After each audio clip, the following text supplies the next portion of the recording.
오늘의 주요 뉴스입니다. 윤석열 대통령과 이재명 더불어민주당 대표의 첫 영수회담과 관련해 대통령실은 아직 날짜와 형식은 정해지지 않았다고 밝혔습니다. 민생 문제가 주로 논의될 것으로 보이는데 의제 등을 놓고 양측의 치열한 수싸움이 전개될 것으로 보입니다. 더불어민주당이 이화영 전 경기도 평화부지사가 주장한 검찰청 음주 회유 의혹과 관련해 국정조사와 특검 등을 검토하겠다고 밝혔습니다. 이 전 부지사 측은 당초 주장을 번복해 술은 마시지 않았다고 밝혔습니다. 미국 정부가 이란에 대한 이스라엘의 보복 공격에 관여하지 않았다는 점을 강조하며 확전 반대를 부각하고 있습니다. 이란은 이스라엘의 공격을 장난감 수준이라고 평가절하하며 즉각적인 대응 의사가 없음을 시사했습니다. 술에 취한 채 노상 방뇨를 하고 시민들을 위협한 현직 경찰관이 붙잡혔습니다. 경찰은 해당 경찰관의 혐의를 검토해 즉결 심판을 청구할 예정입니다. MBN이 단독 보도합니다. 장애인 단체들이 지하철 승강장에서 차별 철폐와 장애인 권리 입법을 촉구하는 시위를 벌였습니다. 이 과정에서 장애인 활동가 2명이 경찰에 연행됐습니다.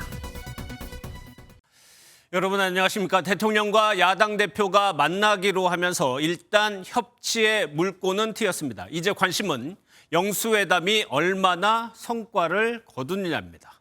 윤석열 대통령이 원하는 것과 이재명 대표가 원하는 것이 다를 수밖에 없기 때문입니다.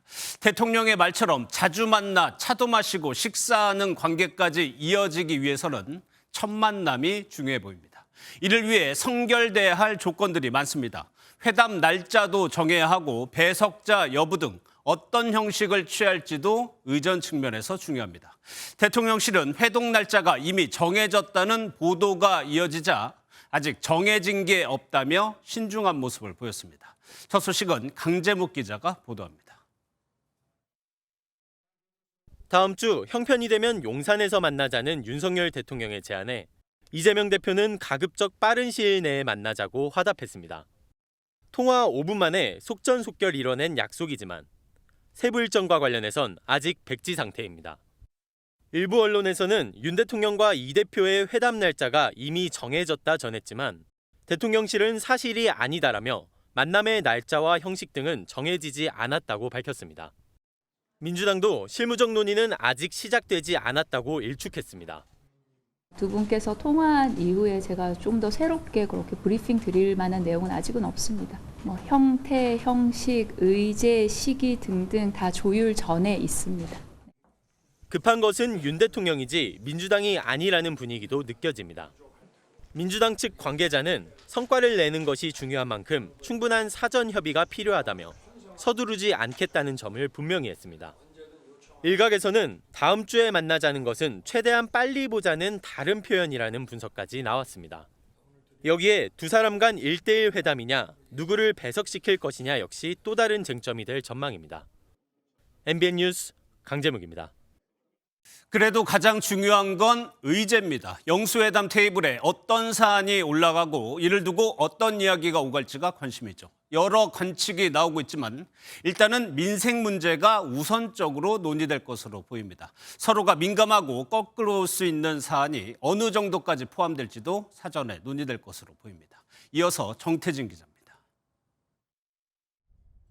첫 만남에선 서로 덜 불편하고 꼭 필요한 주제, 결국 민생에 대한 이야기가 먼저 나올 것으로 보입니다.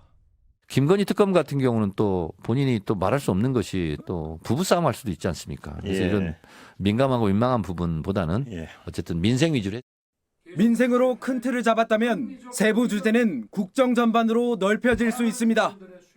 민생을 위한 것이라면 어떠한 일도 마다하지 않을 것입니다. 전국민 재난지원금 문제도 이번에 좀 만나면 이런 얘기를 주로 해야 되는데 이 대표 측 핵심 관계자 역시 민생 문제 해결이라고 하는 것이 가장 중요한 목표라고 MBN에 전했습니다. 일각에서는 국무총리 인선과 관련해 윤 대통령이 이 대표의 의견을 구하거나 인준 협조를 요청할 수 있다는 관측도 나옵니다. 이재명 대표의 협조 없인 현실적으로 총리 인선이 불가능하기 때문입니다. MBN 뉴스 정태진입니다.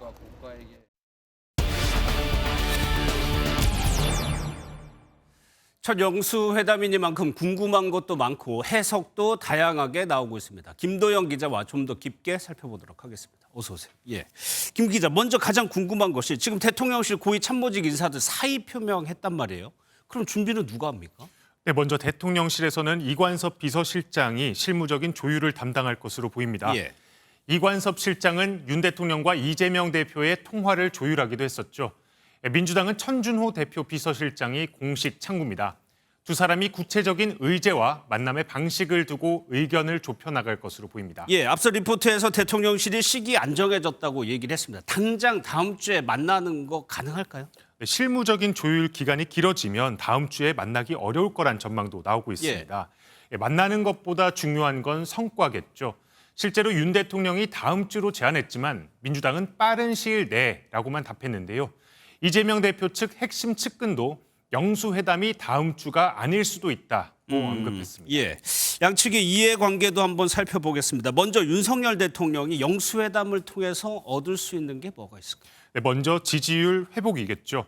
그동안 윤 대통령은 이재명 대표를 피고인이라며 만나는 걸 꺼려왔는데요. 일단 만난다는 것만으로도 불통 이미지를 어느 정도 불식시킬 수 있을 것으로 보입니다. 또 대통령실은 인적 쇄신을 앞두고 있죠. 국정 공백이 없으려면 총리 인사청문회부터 원활해야 할 텐데 야당의 협조가 필수적입니다. 회담에서 인선에 대한 교감이 오갈 가능성도 배제할 수 없습니다. 예, 이재명 대표 역시 만나고 돌아와서 내가 무언가를 얻었다라고 이야기를 할 텐데 뭐가 있을까요? 네, 무엇보다 이 대표는 민생을 가장 중요한 의제로 내놓을 것으로 예상됩니다. 이 대표가 언급한 민생회복 지원금이 실행까지 옮겨진다면 야당이 정부를 움직여 민생회복에 앞장섰다는 모습을 보일 수 있습니다. 그러면 윤석열 대통령과 국정운영 파트너로 대등한 위치에 올라설 수 있다는 계산입니다. 민생 관련 성과가 나오면 이번 회담을 통해 국정 주도권을 가져올 수도 있겠죠. 예, 첫 영수회담이어서 정치권 관심이 굉장히 높아요. 일단 야당 쪽 분위기 어떻습니까? 네, 야권에서는 대체로 환영한다는 분위기입니다. 조국 혁신당은 늦었지만 만나게 돼 다행이라고 밝혔고 김종인 개혁신당 고문도 장족의 발전이라고 평가했습니다. 다만 윤 대통령 성향으로 봐선 변화를 가져올 수 있는 계기가 되긴 어려울 것 같다고 예측하기도 했습니다. 예, 그런데 여권에서는 국민의힘과 지지층이 조금 다른 것 같아요. 네, 국민의힘은 이번 회담을 통해 초당적인 협력이 이루어지길 기대한다 이렇게 밝혔는데요. 다만 강성 보수층에서는 백기투항이란 반발이 나오는 상황입니다. 대통령 지지율이 급락한 안 좋은 상태에서 제안한 게 굴욕적이란 건데요.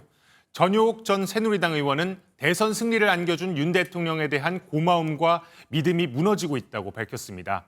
김건희 여사의 팬카페 회장인 강신업 변호사도 피고인과의 만남은 안 된다며 영수회담 제안을 철회하라고 목소리를 높였습니다. 예, 과거 사례도 한번 살펴보겠습니다. 사실 삼김 시대에는 영수회담 꽤 많이 했죠. 네, 비교적 영수회담이 잦았습니다.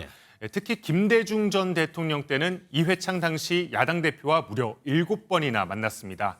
2001년 9.11 테러 직후에는 여소야대 국면이었는데 민생 분야의 초당적 협력을 이끌어내기도 했습니다. 종합주가지수가 8.5? 네. 500. 코스닥이 국민들이 난 시장이 좀 안심을 한 것 같아요. 네, 하여튼 이번 대테러 전쟁으로 국민이 이제 불안하게 생각하고 있는 부분이 안심을 시켜드리는 게 중요하죠. 네, 그게 제일 중요합니다. 더 거슬러 올라가면 박정희 전 대통령도 김영삼 당시 야당 총재와 만났고 심지어 전두환 씨도 김영삼 총재와 영수회담을 한 바 있습니다. 예, 그렇다고 해도 영수회담에 늘 성과가 있었던 건 아니었죠. 네, 노무현 전 대통령은 한나라당의 대연정을 제안했는데 거절당한 적이 있습니다. 예. 정권을 내놓는 한이 있더라도 꼭 이 선거제도는 좀 고치고 싶다. 한나라당의 반응이 제일 중요한 거 아니겠습니까? 박근혜 전 대통령 시절엔 아예 영수회담이 없었습니다. 여야 대표와 3자 회담, 원내대표까지 5자 회담 등의 형식으로 진행했고요. 문재인 전 대통령 시절엔 홍준표 당시 자유한국당 대표와 딱 한 번 만났었죠. 이때도 만나긴 했지만 서로의 입장차만 확인된 자리였다는 평가가 나옵니다. 알겠습니다. 잘 들었습니다. 김도영 기자였습니다. 더불어민주당은 이른바 검사실 술판 회유 의혹에 대해 총공세를 벌였습니다. 대검찰청이 감찰을 거부하자 특검과 국정조사를 검토하겠다고 압박했고 당 차원의 조사기구도 만들었습니다. 먼저 유승호 기자가 보도합니다. 이화영 전 경기도 평화부지사의 검사실 술판 회유 주장에 이재명 민주당 대표까지 나서 국기문란이라며 강하게 비판한 바 있습니다. 누군가를 잡아넣기 위해서 구속 수감자들 불러 모아서 술 파티를 하고 진술 조작 작전 회의를 하고 그걸 검찰이 사실상 승인하고 이게 나라겠습니까? 반드시 엄정한 책임을 물어야 될 것 같습니다. 민주당 의원들도 수원지검과 대검찰청을 잇따라 항의 방문해 감찰을 촉구했습니다. 대검찰청은 수원지검의 진술 조작 의혹을 철저히 감찰하라! 감찰하라! 하지만 검찰이 감찰 요구를 거부하자 민주당은 진실이 밝혀지거나 거짓 감찰로 책임질까 봐 몸을 사리는 것이냐며 국정조사와 특검 등 모든 방안을 검토하겠다고 밝혔습니다.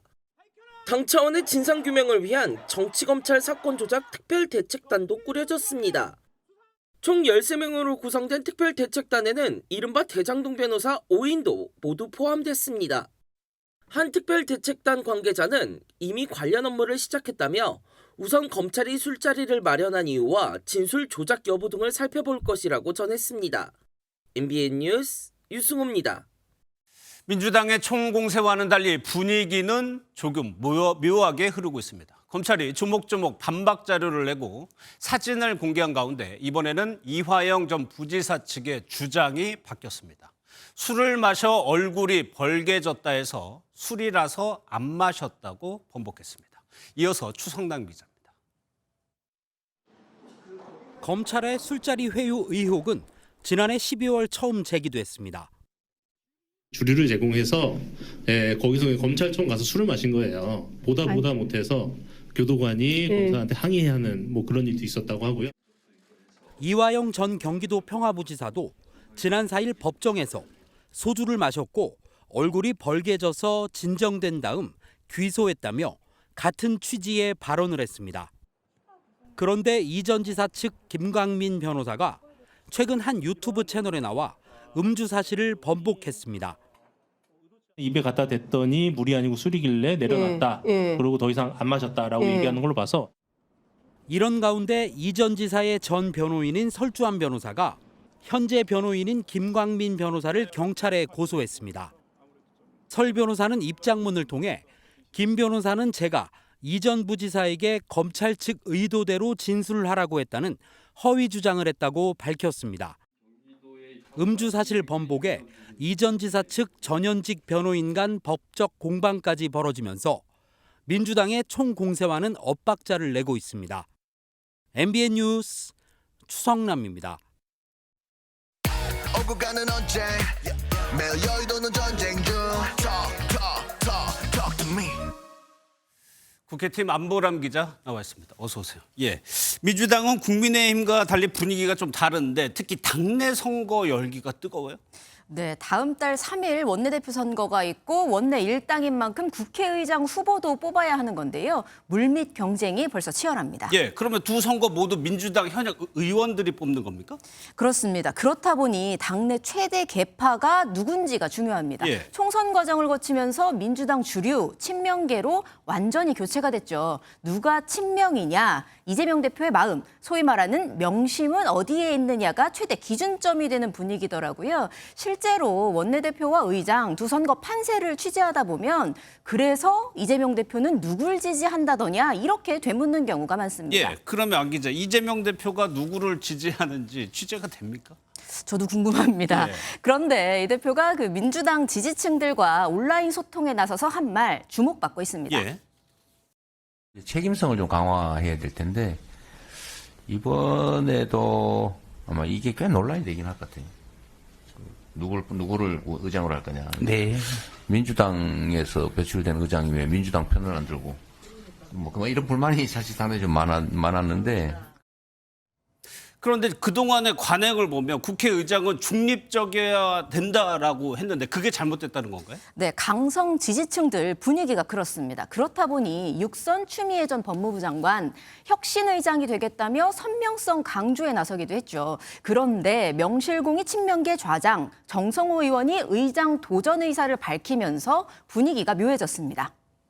정성호 의원이 내가 하겠다. 근데 실제로 하실 의향이 있는지는 모르겠어요. 그러나 그렇게 나선 것이 추미애 대표에 대한 좀 일종의 이제 브레이크 같은 거 아닌가. 알겠습니다. 다음 소식 한번 뒤를 쳐다보도록 하겠습니다. 나도 만나자. 누가 얘기를 한 건가요?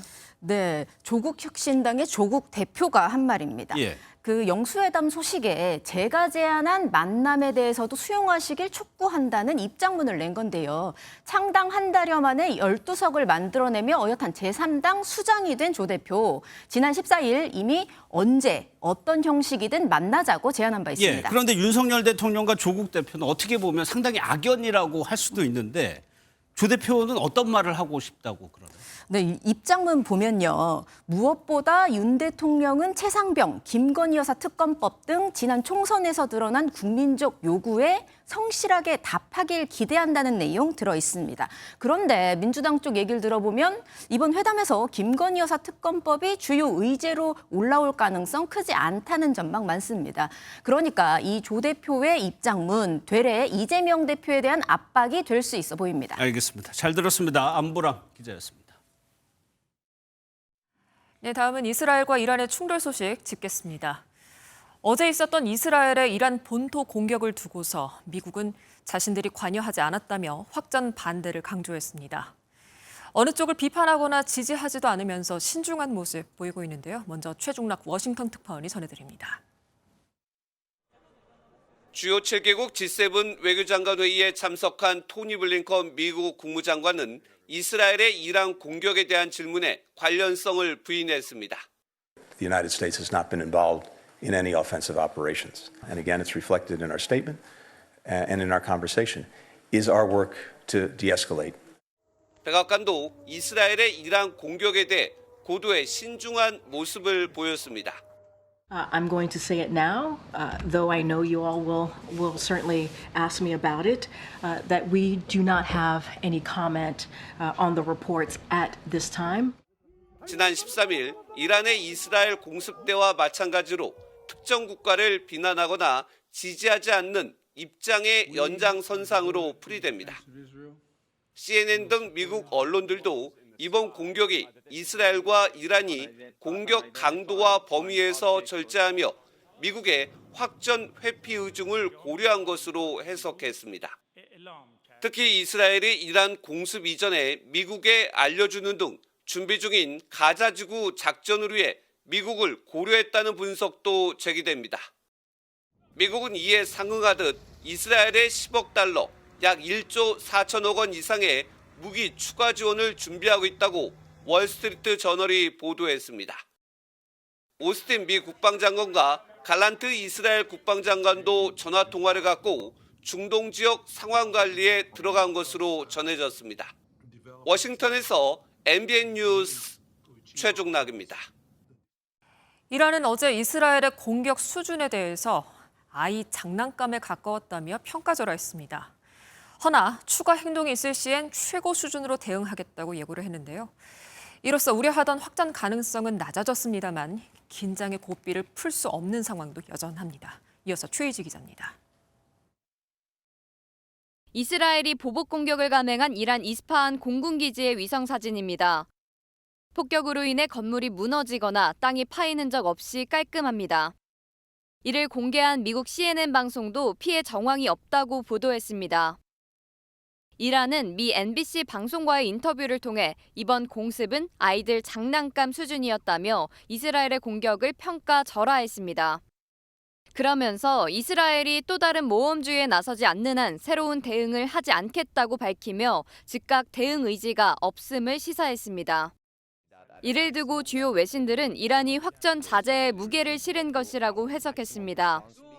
이런 와중에 이라크와 시리아에 있는 친이란 무장단체의 주둔지가 공격을 받아 긴장은 여전히 높습니다.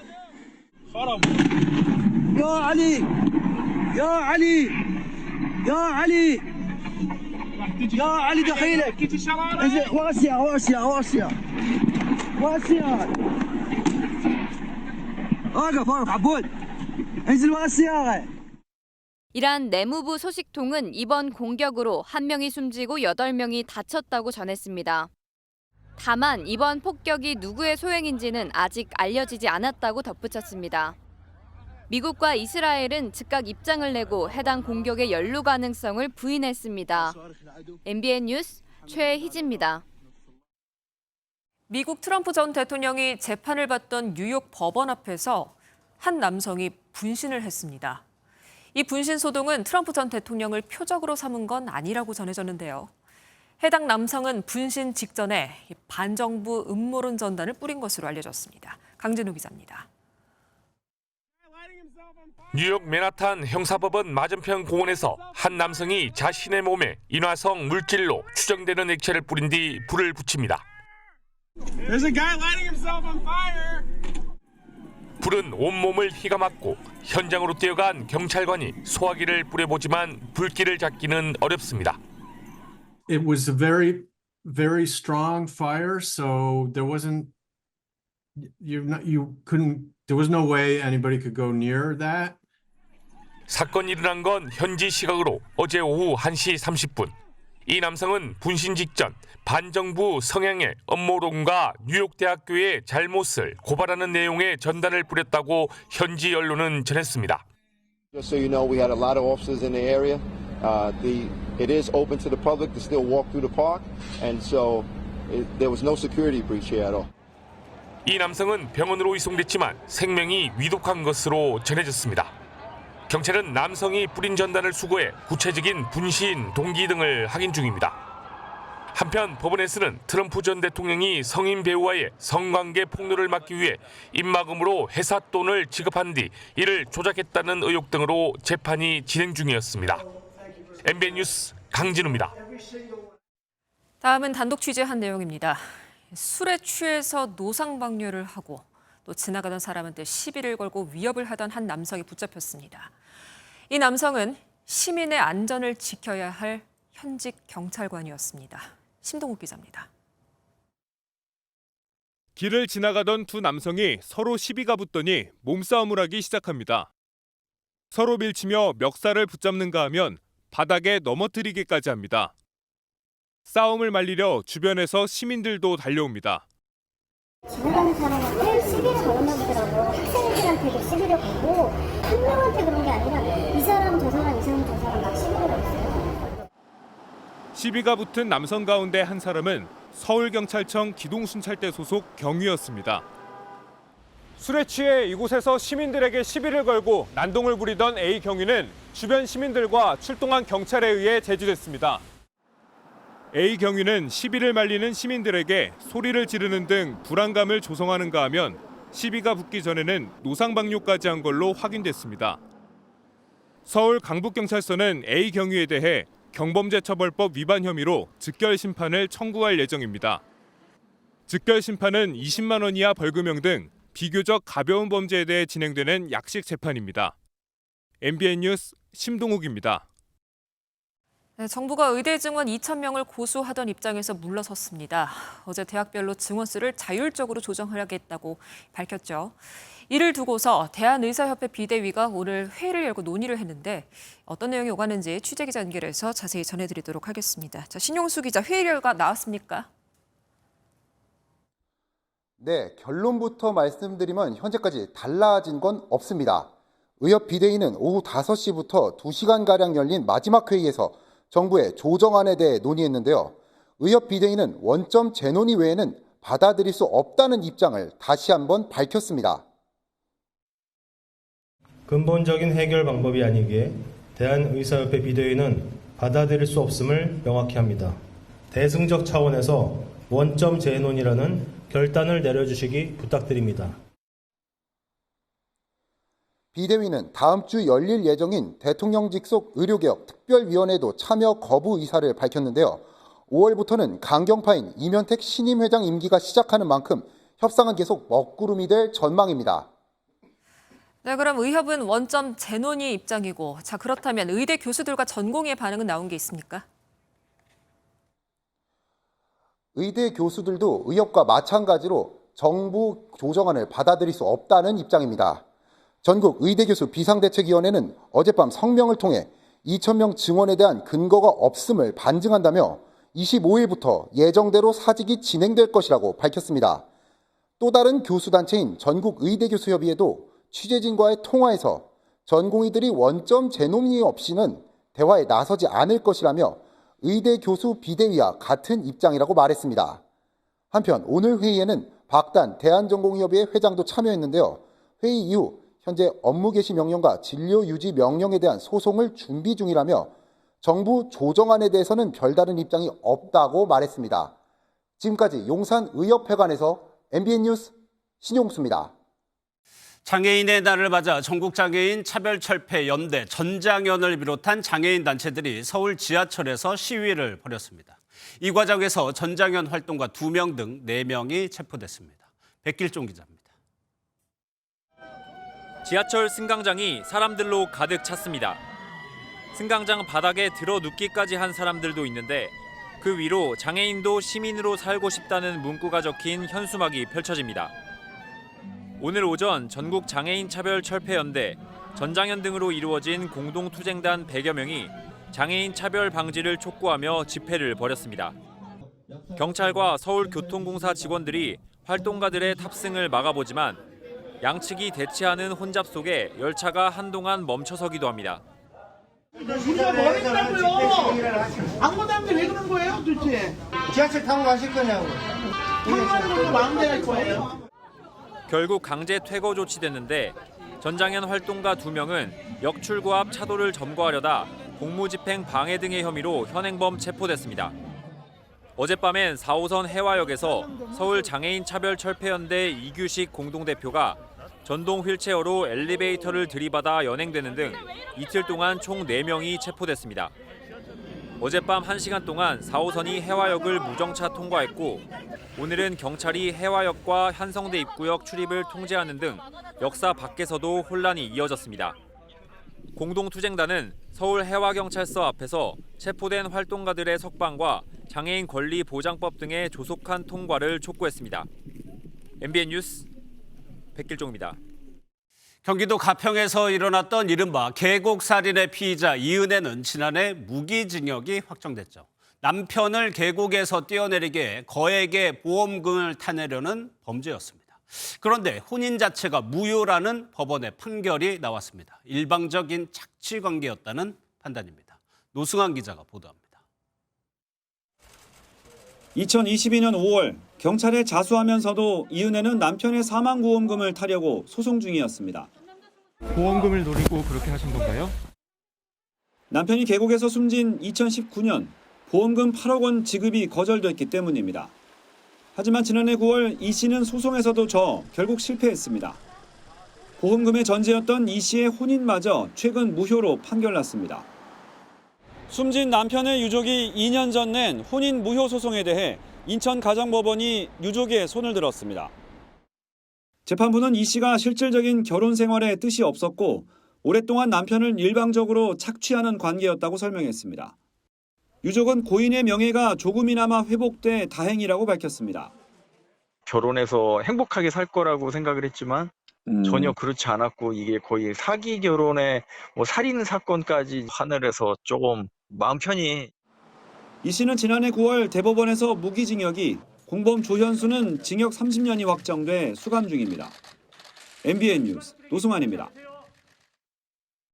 아프리카 돼지열병을 차단하려고 만든 1,800km 길이의 울타리 때문에 멸종 위기종이자 천연기념물인 사냥이 폐사하는 일, 저희 MBN이 지적한 바 있습니다. 이에 환경부가 4m 폭의 통로를 내고 1년 동안 지켜본다는 대책을 내놨는데요. 봄철에 산불이라도 나면 사냥들이 무사할지 현장을 확인해봤습니다. 이상엽 기자입니다. 풍성한 암갈색 털에 크고 까만 눈망울이 특징인 사냥들이 한가로운 시간을 보냅니다. 지난 겨울 눈 속을 헤매다 지쳐 죽음을 맞을 뻔했지만 사람에게 구조돼 건강을 회복했습니다. 저희가 이제 올해 1월 폭설이 난 이후부터죠. 1월 초부터 지지난주까지 해서 지금 한 17개체 정도가 구조돼서 지금 임시 계류 중에 있습니다. 지난해 11월부터 올해 4월까지 폐쇄된 사냥은 747마리로 추정 전체 개체수의 절반 가까이 됩니다. 지난 겨울 유난히 자주 내린 폭설에 먹이는 줄었는데 눈 속을 헤치며 걷다 보니 쉽게 탈진이 올 수밖에 없었습니다. 제가 있는 이 계곡에서만 사냥 6마리가 집단 폐사했습니다. 계곡 일대를 포함하면 50여 마리에 달합니다. 먹이를 찾으러 낮은 곳으로 내려왔다가 탈진해버린 것으로 추정됩니다. 아프리카 돼지 열병 전파를 막기 위해 2019년부터 설치한 1831km 길이의 철조망도 사냥의 이동을 막아 폐사에 영향을 주었을 것으로 추정됩니다. 무엇보다 산불에 따른 위험성이 가장 큰 걱정거리입니다. 환경부는 지난 12일 뒤늦게 열린 관계자 회의에서 철조망의 4m 길이의 이동 통로 20개 정도를 운영하는 대책을 내놨습니다. 하지만 산불에 놀란 사냥이 좁은 이동 통로를 찾아서 대피하길 바라는 건 무리라는 지적이 나옵니다. 막혀 있는 상황이고 이런 공간에 산불이 혹여라도 발생이 된다면 그 울타리 안에서 고립돼서 그 피해를 고스란히 받을 수밖에 없는 그런. 또 다른 주무부서인 문화재청은 관계자 회의에 참석조차 하지 않았습니다. 건조한 바람이 불며 산불 위험이 시시각각 다가오는 가운데 당국의 안일한 대처가 이어지고 있어 겨우 내 살아남은 사냥의 생존 게임은 계속될 것으로 보입니다. MBN 뉴스 이상엽입니다. 요즘 부동산 시장에선 전세 아파트 구하기가 어렵다고 합니다. 구하는 사람은 여전한데 아파트 입주 물량이 크게 줄었기 때문이죠. 2,000가구 대단지에 전세 매물이 단 하나인 데도 있다고 하는데요. 최윤영 기자가 현장 취재했습니다. 경기 광명시의 2,000가구가 넘는 대단지 아파트입니다. 그런데 이곳 전세 물건은 오늘 기준 단 한 건입니다. 인근 아파트촌 6,000가구를 다 합쳐도 10여 건에 불과합니다. 물건이 너무 없어서 많은 분들이 대기해서 물건을 기다리고 있습니다. 단지별로 한 건, 2건. 7호선 이용 직장인의 인근 재개발 재건축 이주 수요가 더해졌지만 신축 아파트 입주가 끊겼기 때문입니다. 이 일대는 2022년 이후 신규 아파트 입주가 없다 보니 전세 물건이 품귀 현상을 겪고 있는 겁니다. 그런데 다른 수도권 아파트 상황도 크게 다르지 않습니다. 서울 역시 올해 아파트 입주 물량이 작년보다 10,000가구 감소하면서 전세 물건은 한 달 새 5% 가까이 줄어들었습니다. 이렇다 보니 전용 면적 84제곱미터의 마포, 용산, 성동, 중랑구 아파트들은 최근 한두 달 새 1억 원씩 오르는 등 상승폭이 커지고 있습니다. 세입자들이 재계약을 하는 경우가 많고요. 빌라 사기 여파로 아파트를 선호하다 보니까 전세 공급이 수요를 못 따라가는 겁니다. 아파트 전세 가격은 좀 더 오를 수가 있습니다. 다만 올해 입주 물량의 70%가 몰려있는 서울 강동권은 전세 물량이 늘고 있어 전체적인 전세값 상승폭은 크지 않을 것이란 전망도 나옵니다. MBN 뉴스 최윤영입니다. 어제 마트에 가보니까요. 브로콜리가 하나에 7,000원, 애호박은 4,500원, 양배추 한 통에 5,000원. 정말 이제 헉소리가 났습니다. 그렇다고 채소를 안 먹을 수는 없는데 가격이 감당이 되질 않다 보니까 이럴 바에는 내가 직접 길러서 먹겠다는 분들이 생겨나고 있다고 합니다. 전민석 기자입니다. 서울의 한 대형마트 채소 코너입니다. 사재기를 막기 위해 애호박과 흑대파를 1인당 2개씩만 할인가에 판다는 문구가 붙었습니다. 신선 채소 가격은 지난달 기준 1년 새 11% 올랐는데 특히 양배추는 올해 1월부터 값이 33% 넘게 뛰면서 포기당 5,000원에 육박합니다. 양배추 고르는데 저 제일 한 통짜리를 사야 하나 반 통짜리를 사야 하나 막 고민하고 있었거든요. 차라리 고기를 사는 게 낫지 않을까 이런 생각이 들어요. 식탁 물가가 연일 오르자 채소를 직접 수확해 먹을 수 있는 주말 농장이 인기입니다. 특히 상추 같은 경우도 한창 또 갑자기 막 비싸질 때가 있잖아요. 그럴 땐 좀 또 부담 없이 먹을 수도 있고. 서울구로구청은 주말농장 535개 구역에 대해 경작 신청을 받았는데요. 경쟁률은 3.7대 1이나 됐습니다. 아예 집안에 식물 재배기를 설치해 작물을 기르는 홈파밍을 하는 이들도 늘었습니다. 한 달에 막 10,000원씩 받기도 하고 정말 비싼데 집에서 사면은 고수 씨앗 수백 개가 들어있는데 2,000원 정도밖에 안 하더라고요. 한 대형 잡화점은 텃밭 가꾸기 키트나 채소 씨앗과 같은 원예용품을 전면 배치하기도 했습니다. 식물 기르기 상품의 매출은 1, 2월 기준 전년 대비 약 11% 신장했습니다. 상대적으로 키우기 쉬운 채소를 직접 길러 먹는 자급자족 시민이 점점 늘어나고 있습니다. MBN 뉴스 전민석입니다. 손 부상에서 회복한 피아니스트 임윤찬이 데뷔 앨범을 내면서 돌아왔습니다. 단 2마디 연주를 위해서 7시간을 쳤다. 그리고 또 첫 음이 심장을 강타할 때까지 연습했다는 진정 음악가다운 소회도 전했습니다. 김문영 기자입니다. 최근 손 부상 소식을 알린 피아니스트 임윤찬이 한 주에서 2주 동안 쉬니 정상으로 돌아왔다며 이젠 피아노 연주에 지장이 없다고 밝혔습니다. 건강을 회복하고 클래식 명문 레이블 데카에서의 데뷔 앨범 소식으로 돌아온 임윤찬은 자신이 녹음한 쇼팽의 에튜드를 용암에 비유했습니다. 어렸을 때부터 들어오고 연습했던 작품이기 때문에 뭔가 10년 동안 속에 있었던 용암을 이제서야 밖으로 토해낸 느낌이 듭니다. 가장 까다롭지만 좋아하는 곡으로 작품 번호 25번에 7번 첼로를 꼽은 임윤찬은 단 2마디 연습에 7시간이 걸렸다고 회상했습니다. 첫 음을 누를 때 심장을 강타하지 않으면 그건 연습이 아닌 거잖아요. 그 연결한 그 두 음이 심장을 강타하지 않으면 다시 하는 거고. 역대 최연소 반클라이번 콩쿠르 우승으로 화제를 모은 임윤찬은 그때의 자신과 지금의 자신도 다르다면서 변화를 예고했습니다. 그때 연주는 제 진짜 모습이 일단 아닙니다. 콩쿠르라는 그 힘든 환경에서 제가 너무 딱딱해져 있었던 것 같고요. 지금은 그때보다는 좀 긍정적인 빨라져야만 하죠. 이달 미국 볼티모어 심포니 오케스트라와 협연을 하는 임윤찬은 오는 6월 전국 순회 리사이트를 예정대로 소화할 계획입니다. MBN 뉴스 김문영입니다.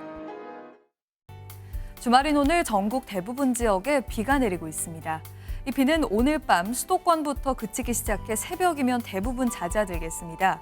앞으로 강원 영동 지역에 5에서 40mm, 경상권에 5에서 20mm, 서울을 비롯한 수도권으로는 5mm 안팎으로 비교적 양이 적겠습니다. 비와 함께 바람이 강하게 불겠습니다. 전남 남해안과 영남 해안으로는 초속 15m 안팎의 강풍이 불겠습니다. 강원 산지로는 낮은 구름이 유입되면서 짙은 안개가 끼는 곳이 있겠습니다. 내일 전국 하늘 흐리겠습니다. 중부지방을 중심으로는 20도 이상 오르는 곳이 많겠습니다. 서울은 22도, 춘천도 21도까지 올라서 오늘보다 4에서 5도가량 높겠습니다. 단 동풍이 불어드는 강원 영동과 경북 동해안은 서늘하겠는데요. 강릉이 16도, 울진은 15도에 그치겠고요. 포항도 16도, 부산 19도에 그치겠습니다. 다음 주 수요일에는 다시 전국에 비가 내릴 전망입니다. 내주셨습니다. 네, 유채꽃 하면 제주를 떠올리게 되는데요. 이 충북 옥천 금강수변에도 이렇게 아름다운 유채꽃밭이 있습니다. 봄 기운 물씬 느껴보시기 바라면서 뉴스는 여기서 모두 마칩니다. 함께해 주신 여러분 고맙습니다.